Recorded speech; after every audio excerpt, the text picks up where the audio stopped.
Okay, so for the fourth time, it is my pleasure to introduce Rob Smoke, who has been working very, very hard. There are some people who really are wonderful in terms of making the world a better place. Rob is one of them.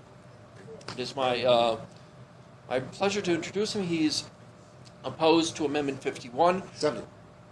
Pardon? 70. 70. Good God, Juan. Amendment 71. Again, who here does not know what Amendment 71 is? So everybody knows. Now you can go make your pitch. And, okay, I would just ask a show of hands. Are there people in the room who believe they will support 71? Is there anybody here who's going to vote in favor of 71? So I don't have to give like a really hard sales pitch. Let me clear this up, though. 71 is the ballot access, right? Well, for citizen initiatives, it would require 55% supermajority and 2% of the voters Right. in each of 35 Senate districts to sign for the petition to get So to the... support makes it. Yeah. So supporting it makes it more difficult for a citizen to propose a ballot access. Well, actually, they're that they're saying that it makes it more difficult. Effectively, it'll make it impossible. But Unless you have money. well, if you have an extraordinary amount of money, you'd probably be in the class of people who doesn't need a ballot initiative. But yes, it would make it exclusively something you could do if you had a really extraordinary financing that does not exist in the public interest, quote unquote, public interest sector. Right. So I'll jump in for you. Okay, no, I have a few things to present. And then please. One is that I am really pleased. I had my phone off for this constantly some sort of kismet type serendipitous experience, but I had my phone off for like a day, and then I got a card and turned it on this morning. And the moment I had it on, I got a call from the League of Women Voters, which is what I had been telling people. I got to get one of those League of Women Voters. So the moment I turned on my phone, I got a call from them saying, "Can you come to the forum at Mesa College," which is in Grand Junction, yeah. So I'm going. It's on the 13th, and I'm probably going to be looking for a ride there if anybody else decides they want to go to that kind of event. But it's going to be a very, I think, a lot of people are going to turn out. It's 300-seat auditorium, probably stands a few more, and should be like a lively event, which is a good thing to film. I'd really love to find somebody who could film both sides of to whoever they're sending, Greg Brophy or whoever, God knows, Pat Stedman probably, something like that. Do you know their position on it? The League of Women Voters? Yeah. I don't They're believe for that they. They're 471. Oh, they're 471. Well, Okay. they can't endorse anything. Of course they can. Oh, they can they have. endorse. Okay. They can, but I didn't They think have they were to. doing it before their debates. But I don't know. They if may it- pretend to not have. Yeah, it. okay. But in any case, let me just add something to that. Since January, when Building a Better Colorado was the name of the organization promoting this thing, I've been speaking to the Boulder City Council and started dialogues, and Matt Applebaum, who was mayor of the city of Boulder, expressed in an op-ed piece that he supported making it much tougher restrictions on citizen initiatives. And then I attended a meeting and contested that. And then Sam Weaver, another member of council, said, and both these people separately have sent emails to me. Believe it or not, they've separately said to me this phrase: "You'd have a lot more success as an activist if you did da da da." And I think in Matt's case, it was like I needed to compliment council more on the good things they do. And then in Sam Weaver's case, it was something similar to that. But in any case, the council was like, I have been speaking about this for a while. And a couple of months ago, I spoke about it at council, and the city manager chimed in, and she said, well, this is because she gave all the raise the bar talking points. She said, this is because there's been an obscene number of citizen initiatives, like 35 and whatever it is, 20, I forget the exact numbers. She gave that, and she said, this is just to make it a little bit harder, so blah, blah, blah. Well, we did a lot, we put a lot of conversation out there, a lot of discussion, and I'm sorry if you want to be called in. I'd like a chance to just finish. Okay. So they had a little bit of discussion, and something happened, and they decided not to go forward and push for an endorsement from council. And Lisa Morzell, who I talked to, she came around to the obvious choice here, which is to say no. I said, it's just horrible. It's a horrible amendment. Any way you slice it, they're getting $1 million. They got a $1 million contribution from an organization that I believe has another $5 million on hand, and that organization is funded by Anadarko Petroleum, and it's funded by Noble Energy, and these are some of the biggest operators in the business of resource extraction. And so there are other, groups on the fringes, so to speak, like Colorado Realtors. There's dairy farmers out of Utah. I mean, there's a wide range of people giving money just to get those ads out there and hammer people, because there's a law of diminishing returns. But if they can get for every $1 million another, 5,000 votes somewhere, they're down for spending that $1 million because they're going to get it back pretty well, pretty solidly, if they can keep the citizen initiative process or kill it in Colorado. And yes, it effectively kills it because it's goddamn logistically just an impossibility to get 2%. It sounds like it's 2%. Oh my God, the voter rolls, even in Boulder County, are always messed up. And Hillary Hall, because you can't just delete people from the rolls because you don't think, they might be dead or something like that. And coordinating all that information, having it all up to date, if you were trying to get 2%, you would have to shoot for about 10% just to be on target. And you would have to be doing it in the most ridiculously non-cost-effective manner, sending out teams of people in cars with GPS finders, tracking down people at their homes, trying to get in touch, costing, $30, $40, $50 a signature instead of like the $2 or $3, which is still plenty of expense. And these guys, most people would not take this issue personally, but I'm somebody who's presented before the title board, and I've gathered signatures for marijuana initiatives. And I don't know if anybody here voted for 64 or what.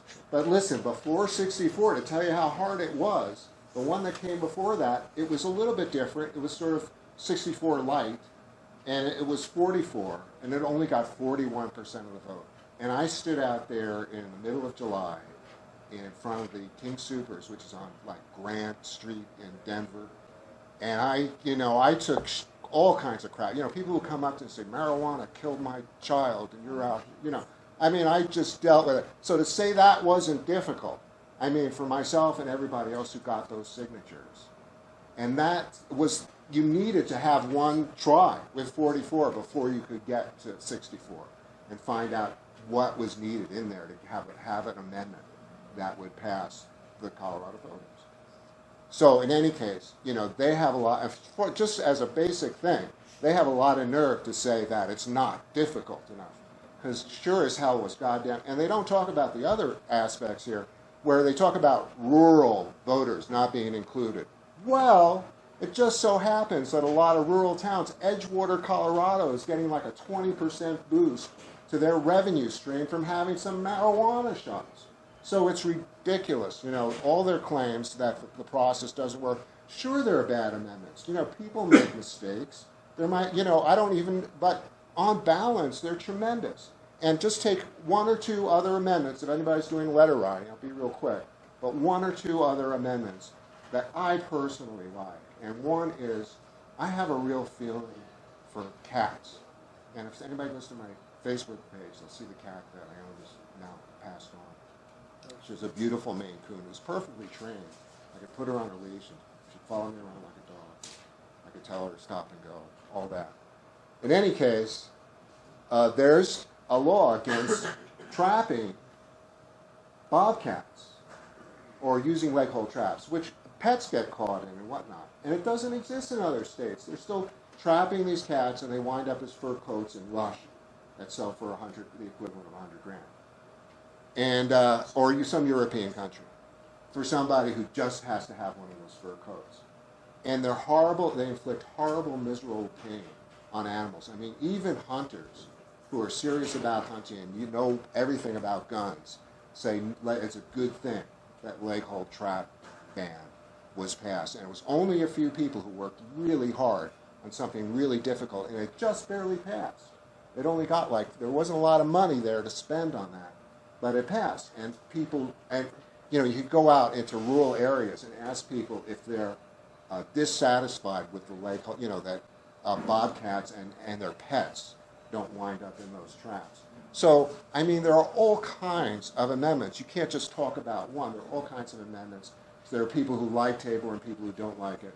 In any case, I know I have to wrap up, but I really hope that people will turn out for events. I just want to make one other comment real quick. John Caldera is presenting himself as spokesperson for No on 71, and that is the name of the other issue committee, of which I have participated in a little bit, but it's not the issue committee that I started, which is Raise the Rafters, vote no on 71. And I'm very happy not to be involved with John Caldera because of one single reason. He just did a 1-minute promotion for No on 71. His 1-minute show, Caldera's Minute or whatever it is. And in that, somewhere around the middle of it, he says, we all want a more difficult citizen initiative process. And I'm like, oh, whoa, what is he going to go work for the other side next year or what? So, when you see that there's a whole bunch of issue committees, if you go on the SOS side, there's a reason for that. And I've just been trying to get the opportunity to do League of Women Voters, debates that have are a larger venue. And for some reason, it's almost as if the other side gets to choose who they debate against, and he's the guy. Because I made appeals to CPT, I made appeals to KUNC, and I feel like I should have an attorney, to get me on the air. Because my pitch is not, it should be more difficult, but vote no on it anyway. My pitch is, it stinks, and it stinks to high holy hell. And the way they got signatures was totally deceptive, a total lie. Signatures gatherers said to people, this is to keep politicians from controlling what goes into the Colorado Constitution. Or they said, this is to keep politicians pushing outside private interests. Well, what exactly is funding them? I mean, it's extraordinary. So, Amendment 71 is terrible for a range of reasons, and I'm sorry to take up so much space and time, but I really appreciate you listening. And Maeva, and then we have Chris, and then Eva. Who said an obscene number of... That was on the Building a Better Colorado website originally. I think it might have been on the Race the Bar website, but that exact quote, and it may have come from like a Gazette editorial or something like that obscene number thing, but it's been thrown around like it's really true, like as if you couldn't read 35 pages. I'm sorry, go ahead. Well, for me, there's this thing. I have a problem. Who the hell calls the democratic process obscene? If four girls want to go in and protest, it's their right, even if it's sort of asinine. But it scares me that they're using words crafted an obscene number of individuals exercising their democratic duty. Well, let me just add one thing to that. I talked to the legislators. I talked face to face with Raleigh Heath, and I said, this thing is terrible. He's gone around and made pitches for it. A lot of Democrats, Hickenlooper, this whole crowd. And Wellington Webb just shot a commercial for their side. And they also, of course, have John Suthers and all of the people you might suspect. But, they're going to be buying more ad time probably than any single issue in the history of the state of Colorado. And they have already the largest single donations to their campaign of any issue, any citizen initiative ever presented. So-called citizen initiative in this case, in the state of Colorado, and possibly it may wind up in the country ever. But I mean, I don't know what the limit is on that. And you're willing to debate whom, or? Well, I just want the chance to debate the proponents. I'm an opponent, and I'm saying no. And I want the chance to say, you guys have been deceptive. You guys have been lying. And the other people there, the woman, Elena from Common Cause, I mean, she's very nice. I have nothing against her. But she won't just say you guys are being deceptive. I mean, if you're a voter and you want to be deceived, great. These are your guys. Meet them, okay? Say hi to them. But the facts are, that's what they've been doing. They've been telling that they want to protect us from private interests. Lo and behold, these are the private interests funding them that most want to control the resources of the state and want to prevent initiatives like 75 and 78 that were shot down. And I just want to add, I'm not especially a proponent of 75, 78 or any other measure on the ballot. I am absolutely, for my interests are concerned, I absolutely know, based on everything that I've experienced in life, 71 must be defeated. Could you raise your hand as to who wants to speak? So it's going to be, oh boy, Chris, Eva, Brian, Bill. So I'm having a hard time connecting the puzzle pieces. What kind of vested interest does Anadarko and Noble Energy have in this kind of thing?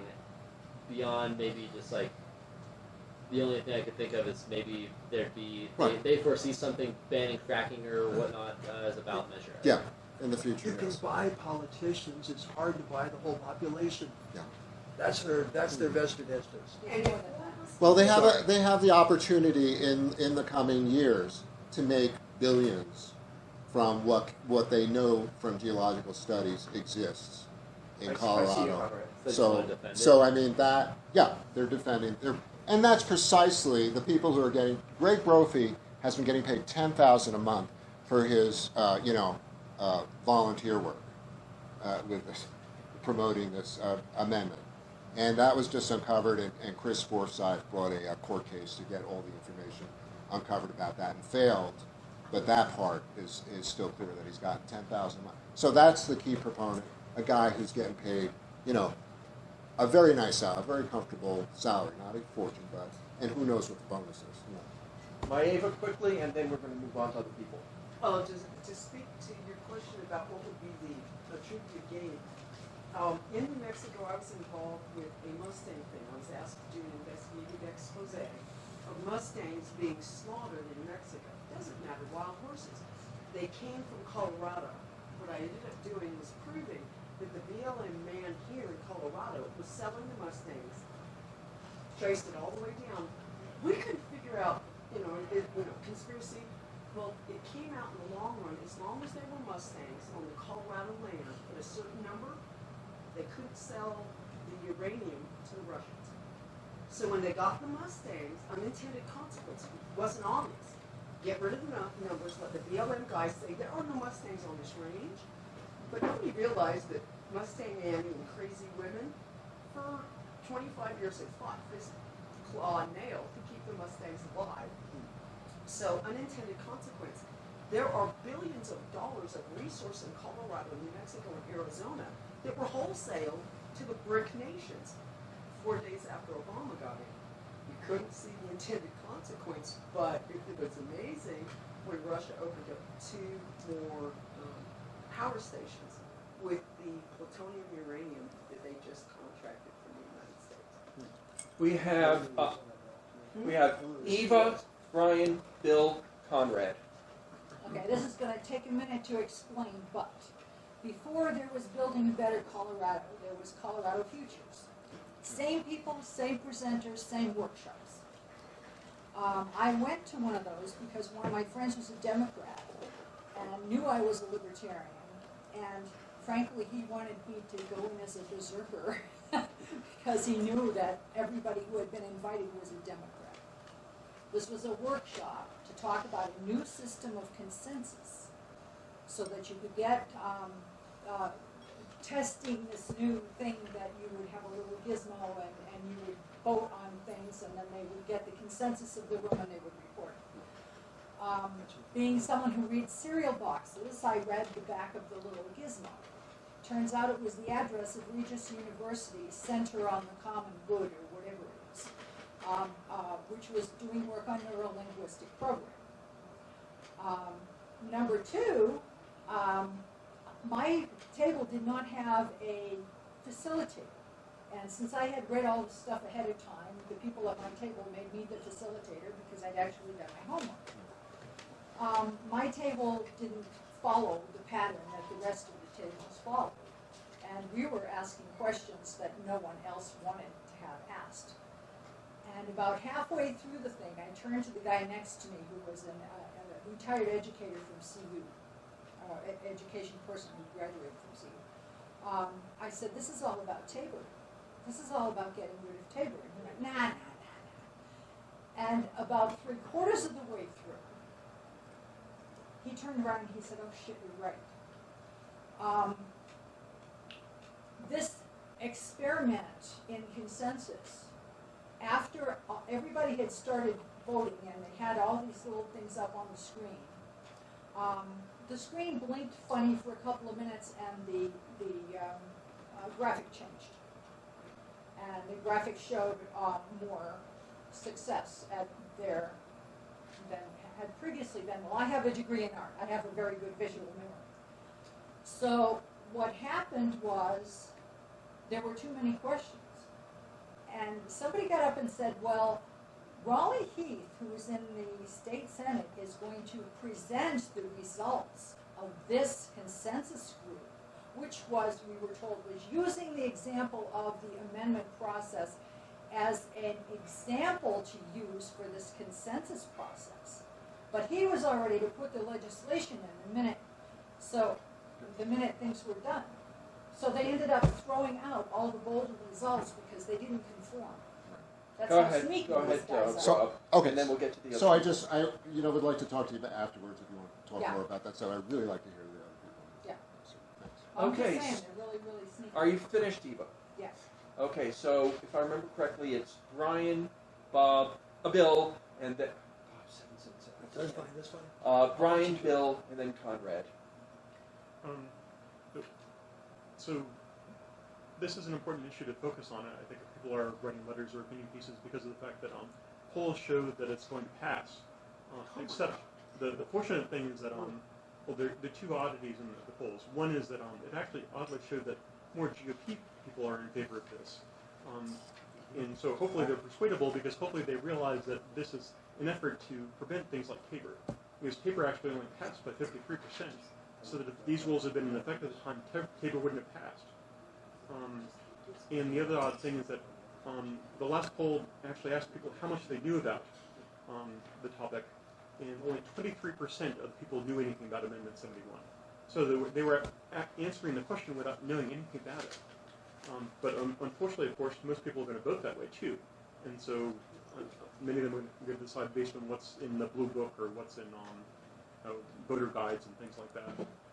But hopefully also what's in opinion pieces. And it seems that we should have good arguments on all sides because, like I said, this is definitely a fight against things like Tabor because 53, like I said, only 53% passed it. But even things like the pot legalization, that was passed by only like 55.3%. So it just barely met their standards. And in fact, many libertarians had complaints about that ballot issue because of regulations and taxes. And so it could be that if we actually push a libertarian, more libertarian version of that it wouldn't have passed. And that if we propose something to actually fix it, that it wouldn't pass. So we it's definitely have an important Rob, issue. who's our guest speaker. I want to respond to something you were saying about the polls. Okay, first of all, just anecdotally, I walked a neighbor. I have some literature in my bag. If anybody wants to see the literature, I hand it out. We're busy improving it. But when I talk to people in the neighborhood, like nobody knew what 71 is. And the poll is more than, it's like, at most 25% of the people who are eligible voters and will vote have heard about, and they're not ahead by that much anyway, and there hasn't been a lot of information from the opposition, whereas they've been doing, they've been pushing the thing and doing ads and having promotional stuff for months and months and months. So we have a great chance to beat them. I mean, it's very close because they're spending, way at the far end of the law. We're getting one vote for every tiny fraction of a cent, whereas they're spending like $25 and $30 for a vote. Okay, and they have no intention of doing anything but pulling out. spending like drunken sailors to get their agenda done, which is to stop citizen participation in government. And, oh, lo and behold, a whole bunch of people who work in government like that idea. But believe me, it's about screwing everyone over. I mean, why wouldn't you want to have the option to choose what sort of amendment you want to support or say no to or whatever? And, I just want to throw out one other thing. They always use this term private interest, and they even bring up the example. I heard Pat Stedman bring up the example of the casino guys who want to put a casino in at the racetrack, and they spent millions, or an outside private interest, they spend millions of dollars. Well, it was transparent enough to most voters that it was destroyed at the polls. They had no choice. So they're saying that the citizens somehow make mistakes when they're voting? No, not if there's enough information out there. And there was enough information out there on that for people to say no. So, the idea that somehow it's about politicians controlling what goes into the Constitution, it's so absurd. It's just beyond ridiculous. And everything they've done, start to finish, has, I've been to those presentations as well, but everything they've done has been, from start to finish, questionable at every level, and, really fundamentally deceptive, and really fundamentally a big lie. So, I'm going to jump in here, Rob, sure. and just add something. Rob needs help. Okay, How so? either money or boots on the ground. Okay, or if you have a car, give him a lift somewhere. It will help him. This man is a dynamo, and I'm extraordinarily grateful to him for what he's doing, because he's actually making a difference on this. So, Rob, thank you. It is now Bill and then Conrad. Unless you want to respond to me. No, Yeah, thanks, Rob. you're too kind. I was quite surprised to find the Thomas Jefferson quote, and I'll share it with anybody that wants to get a copy of it. But we may say with truth and meaning that governments are more or less Republican as they have more or less of the element of popular election and control in their composition. Believing as I do that the mass of citizens is the safest depository of their own rights, especially that the evils flowing from the duperies of the people are less injurious than those from the egoism of their agents. I am a friend of that composition of government which has in it the most of direct citizen participation. So that's so Thomas Jefferson actually included. We never include Republican as this definition of direct democracy.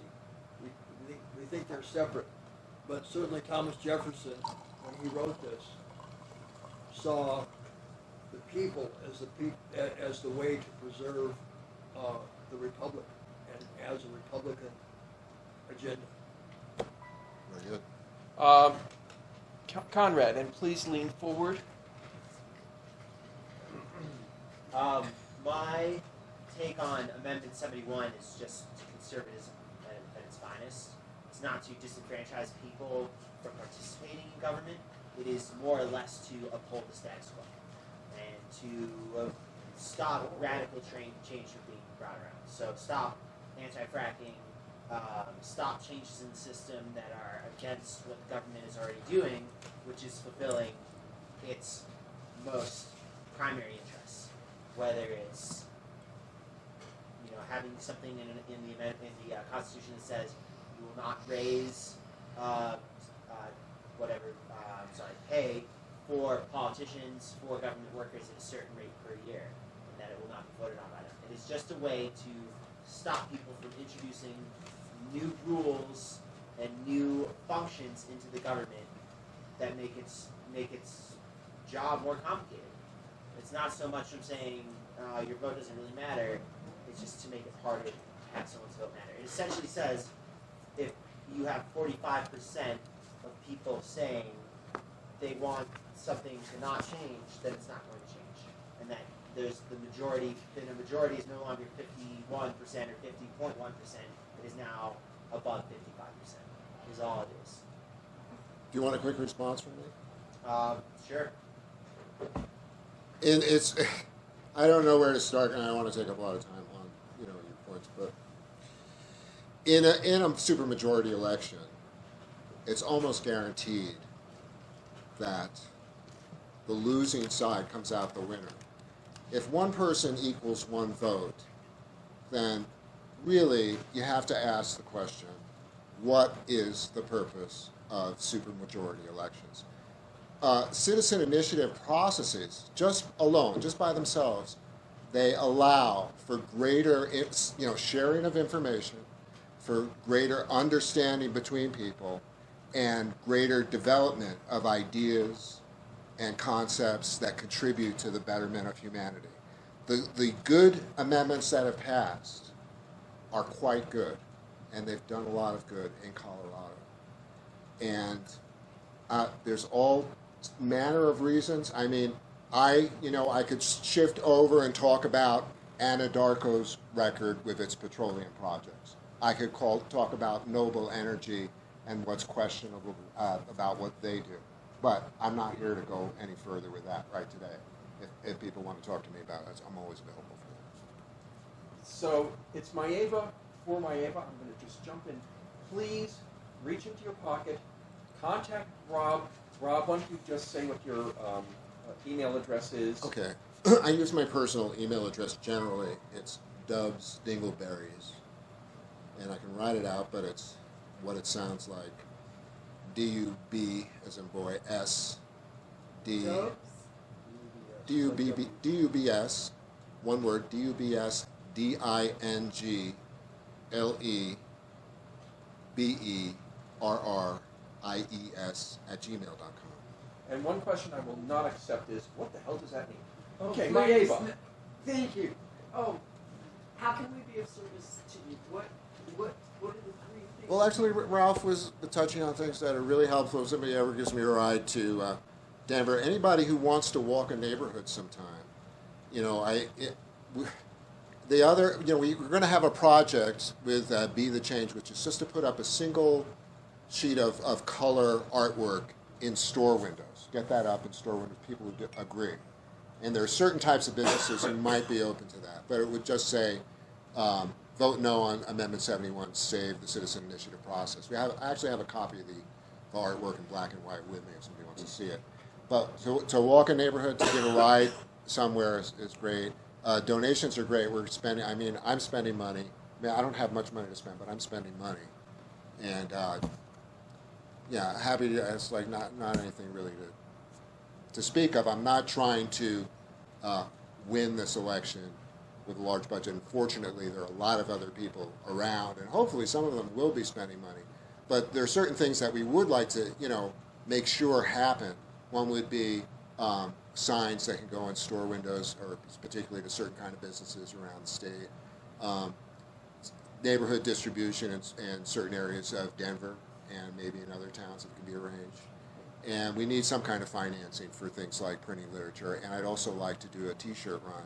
And I have somebody who can do that at a reasonable price, but can't do it right now. I don't have the funds for that. So, Is there anybody else who wishes to speak? Because I'm going to because I want to ask you a question, and then it's Eva, then Brian. I recognize people as they raise their hand. Eva, my question to you, just because you're doing a campaign, how effective are T-shirts at changing voters' minds? They're better as conversation starters. Amen. Depends how awesome the T-shirts are.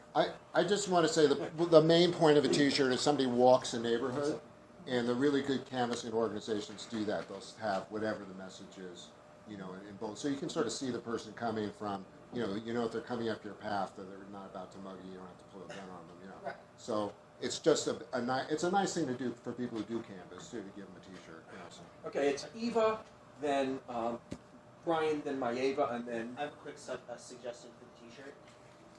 Quickly. Since Gary Johnson is our candidate, I say we have a caricature of him and Al Pacino with guns and cool stuff, so that people are like, "Is that Al Pacino?" And you're like, "Yeah, that's Gary Johnson." It only works if you're a certain age. I don't know. Scarface has anyone not seen Scarface here? There's One at a time. Okay, it's Eva first, then Brian, then Maeva, and then Conrad. I'm sorry, I didn't mean to derail. This is quick. I think you need to know that you can look at whatever ballot measures have been put before the title board online. Yeah. And I did find those when one of the previous workshops. And what they had done is they had submitted 5 or 6, sometimes even 10 versions of the same ballot measure. Yeah. So that they could say there are hundreds of ballot measures at the title board. Well, And they actually, were all the same thing. I actually have a comment because I was at the title board this year, and I was there for some of the hearings that they had, and I had my own hearing. But what goes on with the title board is if they can find some way that it's going to surprise the voters and not be a single subject. So initially, they did have something about changing the statutory amendment process, and that was shot down by the title board. So if you want to have a different thing on changing the statutory amendment process, you can do 2 initiatives. You guys can afford it. And they had, prior to that, they had said that's what they were really interested in doing. But it turns out they're not going to spend a nickel on anything like that.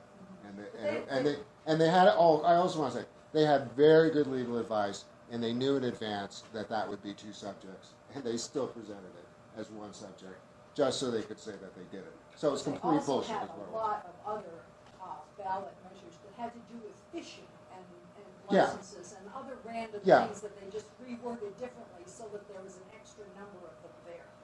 And they could then say that Well- there were so many of them. Yeah, well, they had previously gone around saying that they had a whole agenda for improving things in Colorado. But no, it really boils down to 71. 71 is what they have. That's their thing. Brian, Maeva, and Conrad. So I think one of the problems that we've got is that a lot of people confuse the federal constitution with the state constitution. Right. Because of course the federal constitution is very different. It's a minimalist thing, and we want supermajority there to prevent them from doing things like shredding the Bill of Rights. Right. And so people don't realize that the state constitution isn't like that. That it's this big thing, and that in order to protect rights, we need to be able to change the constitution easily. If we had a minimalist constitution or whatever, then maybe it would make sense to change the rules. Well, there are Exactly. checks and balances in the Constitution, in the federal Constitution, and there are some in the Colorado Constitution. But one of them is the right of citizens Yeah, to and participate. so, perhaps I- what we want to do maybe is to acknowledge that yes, maybe there are things in the Constitution like the State Bill of Rights that should be subject to supermajority rule, but that doesn't mean that everything should, because of the fact that it's different. Acknowledge their concerns that yes, certain things should be projected by a supermajority, but the rest of it can't be because of the fact that there's so much of mess in there that to fix things we have to be able to change it. You just triggered one thing that I just want to share very quickly, and that is there are some very, very good suggestions out there for how to improve the Constitution. It's not like such a thing doesn't exist. One thing, we do banking, millions of transactions for banking online every day that are perfectly secure.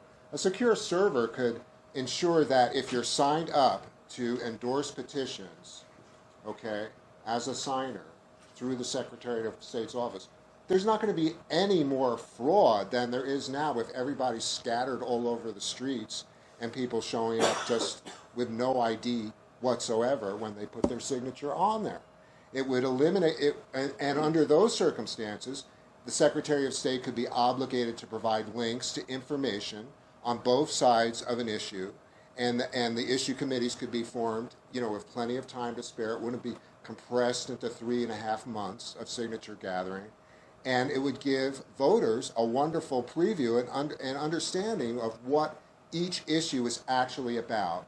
And you couldn't have this kind of, gross deception where they say that it's to protect people from private interests when there are enormous private interests funding the so-called altruistic effort to improve the Colorado Constitution, which it isn't, which it never will be. And I'm going to jump in here for 10 seconds.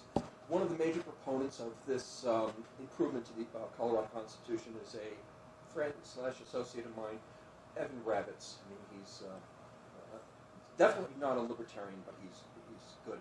So it was Maeva and then Conrad. You're going to defer? Conrad! I like t-shirts. Everyone likes t-shirts. I'm not part of a sorority at CU, but I'm pretty sure everyone likes t-shirts. If you want to interject about t-shirts, you can have the floor for a moment. Okay. My family was known for getting off the governor's plane in New Mexico, whether it was the Republican or the Democrat. Coming forward, I like electing people, And every time it's come down to let's have a fist fight, it's amazing. If I could find 5 men to back me with T-shirts, I really hate saying this, it's almost better than beer or bribes, if they're nice T-shirts. And as a rock and roll promoter, if I wanted a band and I wanted a contract, T-shirts, got it. Thank you, Maya. Merchandise. And lean forward so you're on the screen. So that go ahead. This is better. Oh, sure. And then secondly, I think T-shirts would be a great way to reach CU students, which is my primary function in being here. CU students are very responsive to free swag, and if you can design a really cool T-shirt with some cool colors, lots of different colors, but you have that really kind of well thought out, bold design, they'll eat that stuff up. And then, so I've been writing a manifesto. It's not quite as brilliant as Karl Marx's, but it does talk about how to reach CU students, and there's some cost benefit analysis and on human capital, so like people, time, and actual monetary capital. So the best thing is for events, like big events that we're going to have a presence at, is boosting social media posts. That's the big one. But for T-shirts, and if we were to give away some T-shirts, we don't have to give away like 100, or even 25, or even 20, or 15. But that's a great opportunity to grassroots, where you have these huge walkways on campus. Outside of the Rosa Atlas is one, by Norland is another, where you just have massive flow of students, just lots of foot traffic. And they'll stop and say hi if you have some sort of engaging, like, hey, are you tired of politics consistently promising that there's going to be change, but over the last few election cycles that we've been alive for, and before that, there hasn't really been any change. It's all social issues. There's no reduction on how much we're spending. There's no better social programs. There's none of that. It's minor. It's civil rights changes, small things. And wouldn't it be great if there's a candidate that wouldn't regress on what we've done so far in that department, but as well as make major changes that will affect our lives in other ways? If there's some sort of line to do that, the best way to do is cool T-shirts, hand a few of them out for free. People see the T-shirts, people wear them, and if they look really good and they're really well executed, colorful, good design, they'll wear them, and they'll be conversation starters. Okay, 1 second. Maya, you're going to be next. Conrad, can I ask you to stay here for a few more minutes so that we can discuss some stuff? Or do you need to run? Got a painting? No, I'm just kidding. I got time today. Okay, great. Maya, you're next. My goal in life is to take over the world in the name of rock and roll. That's my goal, Hawk. That just has kept me through rock and roll. Being a rock and roll promoter, there was a reason. I like what music does to people. By the way, I've got a band that has committed. And they said, if you're Republican, screw yourself. And I said, but I'm not. And they said, oh God, you're a Democrat freak. And I said, but I'm not. And they went, Johnson, we can get behind that because it's vulgar. But rocking the boat, getting people to anyway, welcome to Johnson? Yes, it is. So anyway. 1 second, Conrad. Go Yes, ahead. let's get coordinated. Just back one, to you. just back to you. 1 second. So you mentioned vulgar, and I don't know if anyone's seen the Facebook page Fully Elect Gary Johnson. Well, I think we just cut out Gary and we just did Fully Elect Johnson. I think that could be a great premise for a T-shirt. Yes, it is. And if we're just blasting loud, not really loud music, but loud Good music. music. Good music. loud music that has people come over and talk to us, but it's not, or it's facing in the direction that we're not talking in, so we can have a conversation. That would be awesome, but I don't think that would fly on CU. Okay, let's just stop. I mean, talking is great, okay? I'm here to try and get Rob some help, Okay. okay? So, Rob, I'm going to give you the floor. What can you do with these two people to make things happen? Okay, well, I originally, in talking to the Vote No group that's mainly in Denver, or scattered around some out of the state, we talked briefly about having an event. One was a social forum at the Mert Cafe, and they're always available for that. Yes, they are. But, I would really love to see a musical event anywhere where, it was part fundraiser, a little bit of a rap, and just music, and have people show up for it for Vote No on 71, and be able to sell or give T-shirts for a donation of any amount to people who show up at the door, the first 100 people who show up or something like that. Sweet. So, I mean, I would love to do those. I mean, we're in a super tight time frame. We're not planning to do something, after the election, and the election is 45 days away or something like that. Absolutely. So, I mean, it's like, if people feel that they can help make things happen overnight, it's great. I'm doing a bunch of stuff. I'm going to a lot of events, and so there's a limit to what I can do. So if people can, do some kind of teamwork with me, I'm very open to hearing whatever suggestions or Okay, ideas Conrad people have. and Maeva, do I remember correctly, you will be at Jim's place at 3 o'clock? Was that today? No, on Saturday. No, I'm going to be outside, way out in the mountains. Okay. Could I ask? Maybe I could. Could I ask you and Maeva to nail down a date and time where, perhaps with Rob, if Rob's available, to design a T-shirt that will actually work, and then we'll try and go and raise some money to get them printed up. Okay. Okay. So could I ask the three of you? I'd just like to get things done instead of having things nebulous. Okay. Could I ask the three of you to go back there, exchange information, and make something happen? Okay. Sounds good. Maeva. We're all good. I just Come to the docks. Yeah, just get up and go. Thank you. First, Go ahead. First, one thing, Yeah. Rob. Thank you very much, everybody. I'm not chasing you away. I'm Oh, just okay. trying to get you to Okay. get something done. Yes, Brian. Yeah. Brian. yeah, and related to that, I was going to say, obviously, events and T-shirts are useful, but for the Yeah. most part, only a few people see those. Yeah. Which is part of why I keep telling people we need to do op-eds. Yeah. So you should get everybody you know to do an op-ed, or even ghostwrite stuff and hand it to people that you know to submit. Yeah. them. Because I- thousands of people see those, not I- as many as used to. Yeah, but- one of the people in the Denver group put together, a guy named Phil Doe, did a very nice fact sheet on 71, which I can forward to Ralph. I think, Ralph, you might have, are you on the CIC list? Yes. Okay. So you have copies of the fact sheets that Phil Doe put together. Yeah. And he also has the Be the Change graphics. And I think one of them that I have on my flyer is actually could be adapted, so maybe we'll talk about it. But Yeah. one thing I didn't mention before is that I could also use help just setting up a website.